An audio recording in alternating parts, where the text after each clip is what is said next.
This. सो हम लोग पढ़ रहे थे कार्बोहाइड्रेट ऑफ हमारे पास हम पढ़ रहे थे मेटाबॉलिज्म ऑफ कार्बोहाइड्रेट के बारे में। तो मेटाबॉलिज्म ऑफ कार्बोहाइड्रेट के अंदर अब तक हमने ग्लाइकोलाइसिस के बारे में डिस्कस कर लिया है और उसके बाद हमने डिस्कस कर लिया है पायरुवेट की। जब हमारे पास ऑक्सीडेशन होकर एसिटाइल कोएंजाइम ए की फॉर्मेशन होती है, हमने उस स्टेप के बारे में भी डिस्कस कर लिया है। तो उसके बाद जो हमारे पास मेटाबॉलिज्म ऑफ कार्बोहाइड्रेट के अंदर जो third and most important step आता है, that is citric acid cycle. So इस लेक्चर के अंदर हम सिट्रिक एसिड साइकिल के बारे में बात करेंगे। अब जो सिट्रिक एसिड साइकिल होती है, इसको हम क्रेब्स साइकिल या फिर tricarboxylic acid cycle, TCA cycle भी बोलते हैं। सिट्रिक एसिड साइकिल हमारे जो फिजियोलॉजी है उसके अंदर बहुत ज़्यादा इम्पॉर्टेंट है। क्यों? क्योंकि हमारे पास कार्बोहाइड्रेट का मेटाबॉलिज्म, प्रोटीन्स का मेटाबॉलिज्म, लिपिड्स का मेटाबॉलिज्म, ये तीनों के अंदर हमारे पास citric acid cycle role play करती है। अब सिट्रिक एसिड साइकिल के अंदर होता क्या है, हमारे पास सिट्रिक एसिड साइकिल के अंदर हमारे पास जो एसिटाइल कोएंजाइम ए की फॉर्मेशन होती है, acetyl coenzyme A gets converted into CO2 and water, और हमारे पास जब CO2 और वाटर के अंदर कन्वर्ट हो जाता है सिट्रिक एसिड साइकिल, तब क्या हो जाता है, हमारे पास उसकी जो मेटाबॉलिज्म है वो कंप्लीट हो जाती है। सो हमारे पास जो सिट्रिक एसिड साइकिल है, it is one of the most important steps in the carbohydrate metabolism. और उसके अलावा अब जैसे जब अगर आपको याद हो तो हमने जब इनिशियली कैटाबॉलिज्म के बारे में पढ़ा था, तो कैटाबॉलिज्म के अंदर हमने पढ़ा था कि लिपिड्स जो है वो फैटी एसिड्स के अंदर कन्वर्ट होते हैं और फैटी एसिड्स फर्दर हमारे पास एसिटाइल कोएंजाइम ए के अंदर कन्वर्ट होते हैं। तो जो ये एसिटाइल कोएंजाइम ए के अंदर कन्वर्ट हो जाते हैं, वो फर्दर हमारे पास क्या करते हैं, एसिटाइल कोएंजाइम में हमारे पास वापस से टीसीए साइकिल के अंदर एंटर करता है, और टीसीए साइकिल के अंदर हमारे पास क्या जाता है, CO2 और वाटर में कन्वर्ट हो जाता है। और उसके अलावा हमारे पास ATPs या NADPs और FADs जो है रिलीज होते हैं, जो कि हमारे पास एनर्जी प्रोवाइड करते हैं। तो क्यों अभी जब हमने पढ़ा कि कार्बोहाइड्रेट जो है वो हमारे पास बॉडी के अंदर एज अ फ्यूल वर्क करता है, हमारी एनर्जी का मेजर सोर्स है। तो हमारे पास एनर्जी कैसे, जब हमने ग्लाइकोलाइसिस पढ़ा था तब हमने पढ़ा था कि एक ग्लूकोज का मॉलिक्यूल हमारे पास क्या बनाता है, 2 पायरुवेट के मॉलिक्यूल्स बनाता है, और 2 पायरुवेट के मॉलिक्यूल्स जो है वो हमारे पास जब बनते हैं तो हमारे पास टोटल 8 ATPs रिलीज होते हैं, राइट। तो हमारे पास ग्लाइकोलाइसिस में, ग्लाइकोलाइसिस का हमारे पास क्या आउटकम था, ग्लाइकोलाइसिस के अंदर हमारे पास 8 ATPs रिलीज हो रहे थे, और हमारे पास हो क्या रहा था, 1 पायरुवेट, हमारे पास 2 पायरुवेट या फिर 2 पायरुविक एसिड के मॉलिक्यूल्स जो है जनरेट हो रहे थे, राइट। तो उसके बाद हमारे पास नेक्स्ट स्टेप जो हमने पढ़ा, पायरुवेट की ऑक्सीडेशन, और हमारे पास क्या हुआ, एसिटाइल कोएंजाइम ए की फॉर्मेशन हुई नेक्स्ट स्टेप के अंदर। तो हमारे पास उसके अंदर क्या होगा, सेम 2 एसिटाइल कोएंजाइम ए की फॉर्मेशन होगी, राइट। और ये जो स्टेप है pyruvate to acetyl coenzyme A, इसके अंदर हमारे पास क्या होता है, इसके अंदर भी हम 3 ATPs की जनरेशन होती है। सो 2 पायरुवेट मॉलिक्यूल्स जब हमारे पास मतलब एक पायरुवेट का मॉलिक्यूल जब हमारे पास एक एसिटाइल कोएंजाइम में बनाता है, तब हमारे पास 3 ATPs की जनरेशन होती है। लेकिन अब जब हमारे पास 2 पायरुवेट के मॉलिक्यूल 2 एसिटाइल कोएंजाइम में बना रहे हैं, तो हमारे पास क्या होगा, टोटल 6 ATPs की जनरेशन होगी। सो अभी तक हमारे पास due to metabolism of glucose, एक ग्लूकोज के मॉलिक्यूल के मेटाबॉलिज्म की वजह से हमारे पास क्या क्या हो रहा है, हमारे पास इनिशियली 8 ATPs बन रहे हैं, 2 पायरुवेट के मॉलिक्यूल्स बन रहे हैं, और 2 पायरुवेट जब 2 एसिटाइल कोएंजाइम में बना रहे हैं तो हमारे पास 16 ATPs की फॉर्मेशन हो रही है। तो यानी कि हमारे पास अब तक टोटल 14 ATPs जो है वो रिलीज हो चुकी है। अब 14 ATPs जो है, ATPs क्या होती है हमारे पास, एनर्जी करेंसी ऑफ सेल को हम ATPs बोलते हैं। जैसे ही हमारे पास ATP का ब्रेकडाउन होता है तो हमारे पास एनर्जी रिलीज होती है, और यही एनर्जी हमारे पास हमारे जितने भी हमारे फिजियोलॉजिकल फंक्शन हैं, जो भी हम फिजिकल फंक्शंस करते हैं, हमारे पास मेंटल फंक्शंस हैं, इमोशनल फंक्शंस हैं, जितना भी है उसके लिए एनर्जी रिक्वायर्ड होती है। हर ऑर्गन को एनर्जी चाहिए होती है, और ये जो एनर्जी का सप्लाई है वो कहाँ से आ रहा है हमारे पास, ड्यू टू ग्लाइकोलाइसिस या फिर due to metabolism of different delicious food आ रहा है, वहाँ से हमारे पास जब उसकी मेटाबॉलिज्म होती है। अब अभी हम स्पेसिफिकली बात कर रहे हैं ग्लूकोज की, और ग्लूकोज के अंदर हमारे पास जब तक एसिटाइल कोएंजाइम ए बनता है तब तक हमारे पास टोटल 14 एटीपीज की जनरेशन होती है, राइट। सो अब उसके बाद हमारे पास आता है next step which is citric acid cycle. तो अब सिट्रिक एसिड साइकिल के बारे में बात करते हैं। अब सिट्रिक एसिड साइकिल का हमारे पास प्रिकर्सर क्या होगा, क्या रिक्वायरमेंट होगी हमारे पास सिट्रिक एसिड साइकिल को वर्क करने के लिए। तो सिट्रिक एसिड साइकिल के अंदर हमारे पास जो सबसे पहला स्टेप होता है दैट इज एसिटाइल कोएंजाइम ए की कन्वर्जन होती है हमारे पास सिट्रेट के अंदर, मतलब एसिटाइल कोएंजाइम ए से सिट्रेट बनता है। तो अब ये जो एसिटाइल कोएंजाइम ए से सिट्रेट बनता है वो कैसे बनता है, हमारे पास एसिटाइल कोएंजाइम ए कंबाइन करता है ऑक्सैलोएसीटेट के साथ और हमारे पास फॉर्मेशन होती है सिट्रेट की, राइट। और जब हमारे पास एसिटाइल कोएंजाइम ए से ऑक्सैलोएसीटेट कंबाइन करके जब सिट्रेट की फॉर्मेशन करता है तब हमारे पास कौन सी एंजाइम रिक्वायर्ड होती है, हमारे पास एंजाइम रिक्वायर्ड होती है सिट्रेट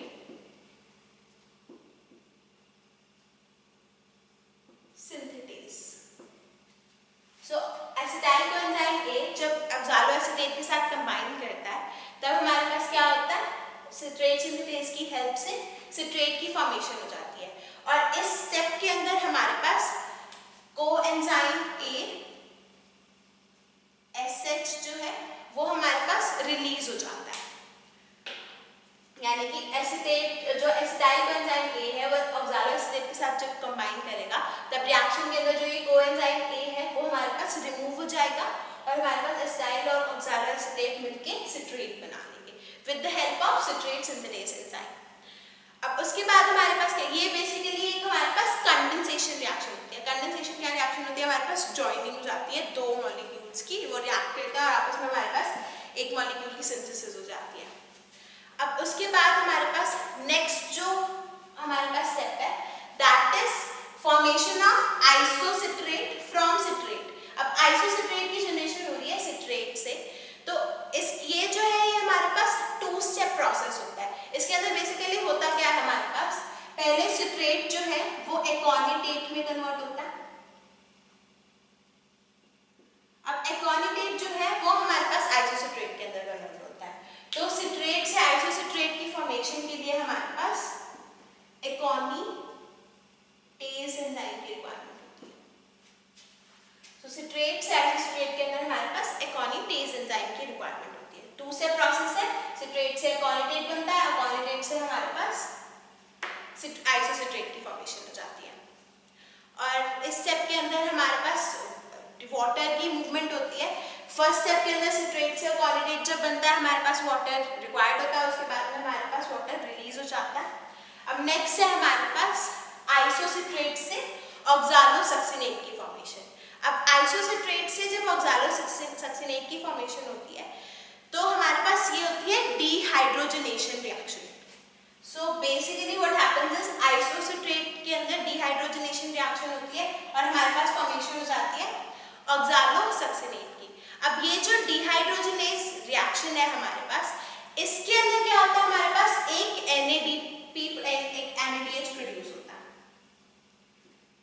NAD पॉजिटिव, और हमारे पास यहाँ पे फॉर्मेशन होती है NADH प्लस H पॉजिटिव की।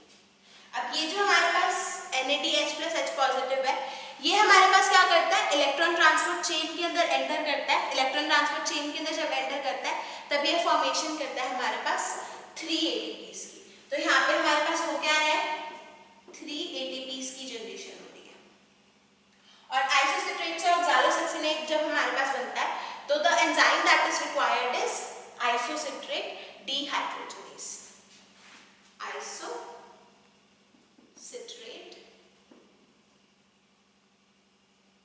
डीहाइड्रोजनेज।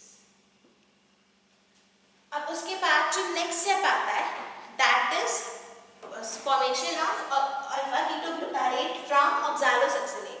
अब अल्फा कीटोग्लूटारेट से जब हमारे पास फॉर्मेशन होती है, हमारे पास ऑक्सैलोसक्सिनेट से जब हमारे पास फॉर्मेशन होती है अल्फा कीटोग्लूटारेट की, तब हमारे पास ये होती है डीकार्बोक्सिलेशन रिएक्शन। और इसके अंदर भी हमारे पास सेम एंजाइम रिक्वायर्ड होती है, आइसोसिट्रेट डिहाइड्रोजनेज।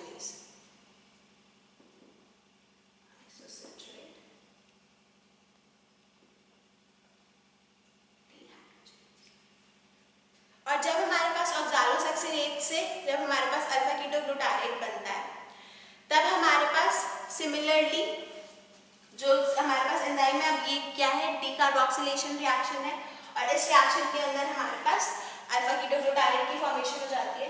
अब one of the most important steps जो हमारे पास सिट्रिक एसिड साइकिल के अंदर आता है, दैट इज अल्फा कीटोग्लूटारेट से सक्सिनाइल कोएंजाइम ए की हमारे पास फॉर्मेशन।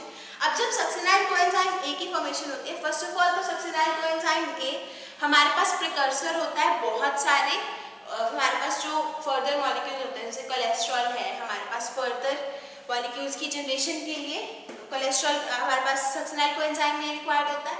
तो हमारे पास जो एनाबॉलिज्म का प्रोसेस है, जो हमने कहा था कि एनाबॉलिज्म और कैटाबॉलिज्म हमारे पास साइमल्टेनियसली वर्क करते हैं, मतलब हमारे पास जब किसी भी मॉलिक्यूल का कैटाबॉलिज्म होता है, ब्रेकडाउन होता है, और हमारे पास स्मॉलर और सिंपलर मॉलिक्यूल्स आते हैं, तो ये जो स्मॉलर और सिंपलर मॉलिक्यूल्स आते हैं, ये हमारे पास क्या हो जाते हैं, फर्दर हमें अलग साइकिल्स के अंदर for the formation of different जो हमारी बॉडी के अंदर प्रोटीन्स होते हैं, या फिर हमारी बॉडी के अंदर कोलेस्ट्रॉल है, हमारी बॉडी के अंदर जितनी भी फिजियोलॉजिकल मॉलिक्यूल्स हमारे पास की जनरेशन होती है, वो भी हमारे पास इन्हीं सिंपलर मॉलिक्यूल्स से होती है। और ये जो हमारे पास फॉर्मेशन है अल्फा कीटोग्लूटारेट से सक्सिनाइल कोएंजाइम ए की, इसके अंदर हमारे पास बहुत सारे फैक्टर्स रिक्वायर्ड होते हैं, जैसे कि मैग्नीशियम रिक्वायर्ड होता है, उसके अलावा हमारे पास थायरॉक्सिन पायरोफॉस्फेट रिक्वायर्ड होता है, लिपोइड रिक्वायर्ड होता है, एनएडी रिक्वायर्ड होता है, एफएडी रिक्वायर्ड होता है, उसके अलावा कोएंजाइम ए रिक्वायर्ड होता है, तभी हमारे पास फॉर्मेशन हो पाती है सक्सिनाइल कोएंजाइम ए की। और जब हमारे पास सक्सिनाइल कोएंजाइम ए की फॉर्मेशन के लिए जो हमारे पास ये एंजाइम रिक्वायर्ड होती है for this reaction from alpha ketoglutarate, जब हमारे पास फॉर्मेशन होती है सक्सिनाइल कोएंजाइम ए की, तो हमारे पास अल्फा कीटोग्लूटारेट डिहाइड्रोजनेज एंजाइम की रिक्वायरमेंट होती है। So the enzyme that is required for this step is alpha ketoglutarate dehydrogenase। और उसके अलावा हमारे पास इस रिएक्शन के लिए coenzyme A, magnesium, FAD, NAD की रिक्वायरमेंट होती है, ताकि ये रिएक्शन जो है वो हमारे पास प्रोसीड हो सके। अब उसके बाद हमारे पास जो नेक्स्ट स्टेप है, that is succinyl coenzyme A से सक्सिनेट की फॉर्मेशन, और सक्सिनाइल कोएंजाइम ए से जब हमारे पास सक्सिनेट की फॉर्मेशन होती है, तब हमारे पास एंजाइम रिक्वायर्ड होती है सक्सिनेट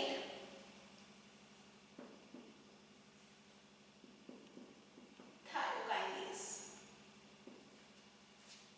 अब उसके बाद सक्सिनेट से जब हमारे पास फ्यूमेरेट की फॉर्मेशन होती है, तब हमारे पास रिक्वायरमेंट होती है succinate dehydrogenase enzyme.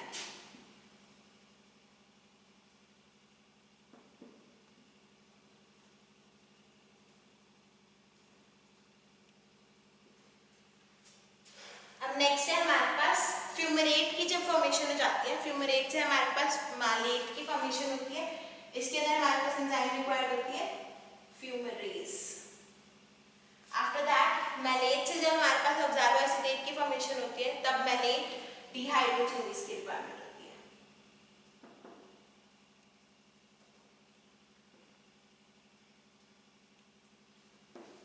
So this is all about citric acid. अब हमारे पास क्या हो रहा है, अल्टीमेटली मैलेट से हमारे पास फॉर्मेशन हो रही है ऑक्सालोएसिटेट की। अब ये जो ऑक्सालोएसिटेट फॉर्म हो रहा है, ये हमारे पास वापस से it enters the citric acid cycle, और हमारे पास ये जो साइकिल है वो नए एसिटाइल कोएंजाइम ए के मॉलिक्यूल के साथ दोबारा से हमारे पास ये पूरी साइकिल जो है वो रन करती है। हमारे पास जो ऑक्सालोएसिटेट की जनरेशन है वो हमारे पास साइकिल के अंदर दोबारा से हो जाती है, और उसके अलावा जो ये अल्फा कीटोग्लूटारेट से सक्सिनाइल कोएंजाइम ए का स्टेप है, जो इसके अंदर हमारे पास होती है CO2 का रिलीज। जो हमने पढ़ा था कि एसिटाइल कोएंजाइम ए जो है वो हमारे पास वाटर और CO2 के अंदर कन्वर्ट होकर हमारे पास मेटाबोलाइज हो जाता है। तो जो CO2 का रिलीज होता है वो हमारे पास होता है अल्फा कीटोग्लूटारेट से। जब सक्सिनाइल कोएंजाइम ए की फॉर्मेशन होती है, तब हमारे पास क्या हो जाता है, CO2 रिलीज हो जाता है, और उसके अलावा वाटर पूरी साइकिल के अंदर रिक्वायर्ड होता है. इट हेल्प्स इन द, हमारे पास डिफरेंट स्टेप्स के अंदर हमारे पास वाटर रिक्वायर्ड होता है. तो हमारे पास वाटर का रिलीज और एक्सचेंज जो है बेसिकली वो that goes on in the cycle.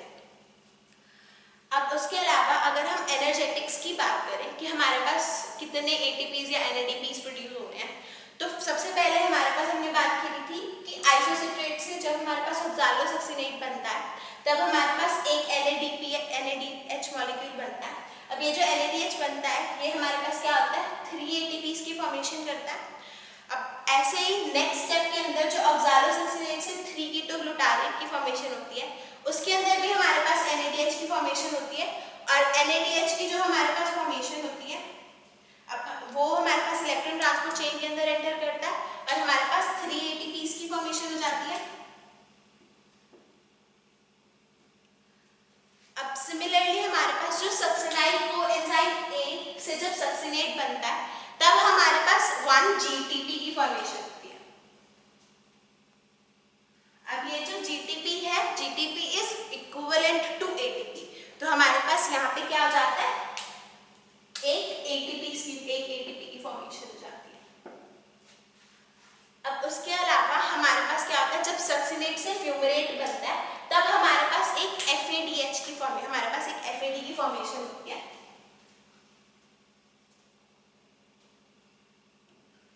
FADH की फॉर्मेशन, FADH2 की फॉर्मेशन होती है. और ये जो FADH2 की फॉर्मेशन होती है, FADH2 is equivalent to 2 ATPs.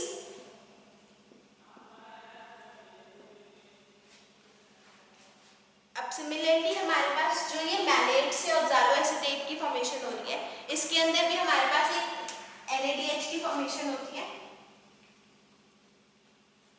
और 1 NADH is equals to 3 ATPs. सो हमारे पास टोटल ATPs कितने प्रोड्यूस हो रहे हैं in the citric acid cycle. अगर सिर्फ और सिर्फ सिट्रिक एसिड साइकिल की बात करें तो हमारे पास आइसोसिट्रेट से ऑक्सालोसक्सिनेट में 3 ATPs की फॉर्मेशन हो रही है. नेक्स्ट ऑक्सालोसक्सिनेट से अल्फा कीटोग्लूटारेट में 3 ATPs की फॉर्मेशन हो रही है. That makes the total two 6. After that 1 ATP is formed between succinyl coenzyme A to succinate 7.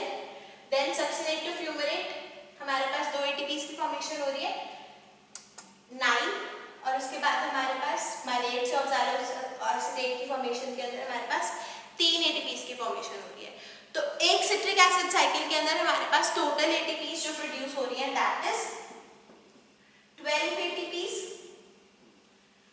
अब ये जो 12 ATPs हमारे पास फॉर्मेशन हो रही है ये हमारे पास किसके केस में हो रही है, जब हमारे पास एक acetyl coenzyme A citric acid cycle के अंदर एंटर करके हमारे पास CO2 के अंदर कन्वर्ट हो रहा है तब हमारे पास क्या हो रहा है, फॉर्मेशन हो रही है 12 ATPs की. लेकिन हमने पढ़ा था कि ड्यूरिंग ग्लाइकोलाइसिस हमारे पास 2 पायरुवेट की फॉर्मेशन होती है और 2 पायरुवेट से हमारे पास 2 एसिटाइल कोएंजाइम A की फॉर्मेशन होगी.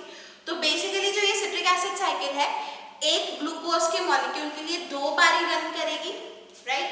तो इसका मतलब है हमारे पास जो टोटल ATPs प्रोड्यूस होंगी एक ग्लूकोज के मॉलिक्यूल से that will be 24 ATPs, right. So हमारे पास यहाँ पे कितनी ATPs की फॉर्मेशन हो रही थी, यहाँ पे हमारे पास 14 ATPs की फॉर्मेशन होती थी and 14 plus 24 makes the total to 38 ATPs. So the total number of ATPs that are produced by the metabolism of one glucose molecule is 38 ATPs. तो हमारी बॉडी के अंदर एक ग्लूकोज के मॉलिक्यूल की जब मेटाबॉलिज्म होती है तब हमारे पास टोटल 38 ATPs की फॉर्मेशन होती है. और ये जो हमारे पास 38 ATPs की फॉर्मेशन होती है ये हमारे पास हमारी बॉडी के अंदर प्रॉपर फंक्शनिंग के लिए रिक्वायर्ड होती है, हमारे पास एनर्जी रिक्वायर्ड होती है. सो अब कुछ बुक्स के अंदर हमारे पास ये जो नंबर है यहाँ पे 36 ATPs लिखा हुआ होता है. सो वो हमारे पास हल्की सी कंफ्यूजन है कि जैसे हमने माना कि जो एक FADH2 है वो हमारे पास 2 ATPs के इक्वल है और एक NADH जो है वो हमारे पास 3 ATPs के इक्वल है. तो कुछ बुक्स के अंदर हमारे पास लिखा हुआ होता है कि NADH जो है वो 1.5 ATPs के इक्वल है या फिर हमारे पास FADH जो है वो हमारे पास पास 2.5 ATPs के इक्वल है। तो ड्यू टू दैट हमारे पास कुछ हमारे पास वेरिएशन आती है। लेकिन अगर आप 38 ATPs लिख के आओगे कि हमारे पास जनरेशन होती है 38 ATPs की in the breakdown of one glucose molecule, that is absolutely fine. So यहाँ पे आपकी सिट्रिक एसिड साइकिल जो है वो फिनिश होती है। सिट्रिक एसिड साइकिल के बाद हमारे पास एक इम्पॉर्टेंट एस्पेक्ट आता है कि सिट्रिक एसिड साइकिल का सिग्निफिकेंस क्या है, हमारे पास सिट्रिक एसिड साइकिल क्यों इम्पॉर्टेंट है। तो इसका फर्स्ट पॉइंट हम डिस्कस कर चुके हैं कि कार्बोहाइड्रेट, लिपिड्स और जो हमारे पास प्रोटीन्स हैं ये सारे हमारे पास एसिटाइल कोएंजाइम ए के अंदर कन्वर्ट हो जाते हैं और एसिटाइल ए के अंदर कन्वर्ट होने के बाद सिट्रिक एसिड साइकिल के अंदर एंटर करते हैं और हमारे पास एनर्जी कार्बन डाइऑक्साइड का और वाटर का रिलीज होता है, राइट। अब सेकंड जो हमारे पास सिग्निफिकेंस है एसिटाइल को हमारे पास जो सिट्रिक एसिड साइकिल है वो ये है कि सिट्रिक एसिड साइकिल के अंदर हमारे पास जो हमने ये पढ़े रिएक्शंस की हमारे पास आइसोसिट्रेट टू ऑक्सालोसक्सिनेट आइसोसिट्रेट डीहाइड्रोजनेज की वजह से हो रहा है, या फिर हमारे पास यहाँ पे मैलेट से ऑक्सालोएसिटेट मैलेट डीहाइड्रोजनेज से हो रहा है। तो इसका क्या मतलब है, हमारे पास डीहाइड्रोजनेज एंजाइम का क्या मतलब है कि हमारे पास हाइड्रोजन का रिमूवल हो रहा है, राइट। तो hydrogen electron citric acid cycle के अंदर हमारे पास हाइड्रोजन इलेक्ट्रॉन्स जो बेसिकली हमारे पास जो ये रिड्यूसिंग इक्विवेलेंस है उनकी जनरेशन होती है और ये रिड्यूसिंग इक्विवेलेंस जिनकी जनरेशन हो रही है वो हमारे पास रिस्पॉन्सिबल होते हैं जो हमारी रेस्पिरेटरी चेन रिएक्शंस हैं, रेस्पिरेटरी सिस्टम के अंदर हमारे पास जो रिएक्शंस होती हैं उसको हमारे पास कंट्रोल करने के लिए, उसको हमारे पास प्रोसीड करवाने के लिए रिड्यूसिंग इक्विवेलेंस की हमारे पास इंपॉर्टेंस है, जिसकी वजह से रिड्यूसिंग इक्विवेलेंस का जो प्रेजेंस है दैट इज रिक्वायर्ड और हमारे पास जो रिड्यूसिंग इक्विवेलेंस है वो सिट्रिक एसिड साइकिल हमारे पास सप्लाई करता है। उसके अलावा हमारे पास जो सिट्रिक एसिड साइकिल की एंजाइम्स हैं वो भी इंपॉर्टेंट है क्योंकि ये जो सारी एंजाइम है ये हमारे पास माइटोकॉन्ड्रियल मेम्ब्रेन के सरफेस के ऊपर प्रेजेंट होती है और ये जो एंजाइम्स हैं ये हमारे पास इन जो रिड्यूसिंग इक्विवेलेंट्स जो प्रोड्यूस होते हैं उनकी ट्रांसपोर्ट कराने में हेल्प करती है टू द रेस्पिरेटरी सिस्टम और या फिर हमारे पास जो रिड्यूसिंग इक्विवेलेंट्स है उनको रेस्पिरेटरी चेन के अंदर हमारे पास ट्रांसफर करवाने में हेल्प करती है। अब उसके अलावा हमारे पास जो सिट्रिक एसिड साइकिल है ये हमारे पास एरोबिक प्रोसेस है। In the absence of oxygen ये जो पूरा का पूरा साइकिल है ये हमारे पास इनहिबिट हो जाता है और हमारे पास एनर्जी की फॉर्मेशन नहीं होती। और जो सिट्रिक एसिड साइकिल है, सिट्रिक एसिड साइकिल हमारे पास एम्फीबॉलिक होता है नेचर के अंदर। एम्फीबॉलिक यानी कि हमारे पास जो भी साइकिल के अंदर हमारे पास मेटाबॉलिज्म और कैटाबॉलिज्म दोनों नेचर्स हों। अब यहाँ पे कैटाबॉलिज्म तो हो रहा है हमारे पास एसिटाइल कोएंजाइम में जो है वो CO2 और वाटर के अंदर कन्वर्ट हो रहा है तो हमारे पास ब्रेकडाउन हो रहा है एसिटाइल कोएंजाइम ए का। अब उसके अलावा हमारे पास ये एनाबॉलिक इन नेचर भी है। एनाबॉलिक इन नेचर कैसे, जो हमारे पास सिट्रिक एसिड साइकिल के जो प्रिकर्सर्स हैं या जो हमारे पास मॉलिक्यूल्स की सिंथेसिस हो रही है, जिन कंपाउंड्स की हमारे पास सिंथेसिस हो रही है वो हमारे पास रिक्वायर्ड होते हैं for the proper functioning of other जो हमारे पास साइकिल्स हैं, जैसे कि जो पायरुविक एसिड है। पायरुविक एसिड हमारे पास अमीनो एसिड है जो एलानीन उसकी सिंथेसिस के लिए नेसेसरी होता है। अब उसके अलावा एसिटाइल कोएंजाइम ए जो है वो हमारे पास स्टार्टिंग मटेरियल होता है फैटी एसिड सिंथेसिस के लिए। एसिटाइल कोएंजाइम में कोलेस्ट्रॉल की सिंथेसिस के लिए हमारे पास नेसेसरी होता है। उसके अलावा सक्सिनाइल कोएंजाइम में जो हमने पढ़ा था, सक्सिनाइल कोएंजाइम में हमें रिक्वायर्ड होता है for the synthesis of heme. तो हीम की सिंथेसिस के अंदर जो हीमोग्लोबिन के अंदर हीम प्रोटीन होता है उसकी सिंथेसिस के लिए सक्सिनाइल कोएंजाइम में रिक्वायर्ड होता है। तो और सक्सिनाइल कोएंजाइम में की फॉर्मेशन होती कैसे, it happens in the citric acid cycle. So with this आपका सिट्रिक एसिड साइकिल फिनिश होता है। नेक्स्ट लेक्चर के अंदर हम हेक्सोस मोनोफॉस्फेट पाथवे के बारे में पढ़ेंगे यानी कि HMP शंट के बारे में पढ़ेंगे। Thank you.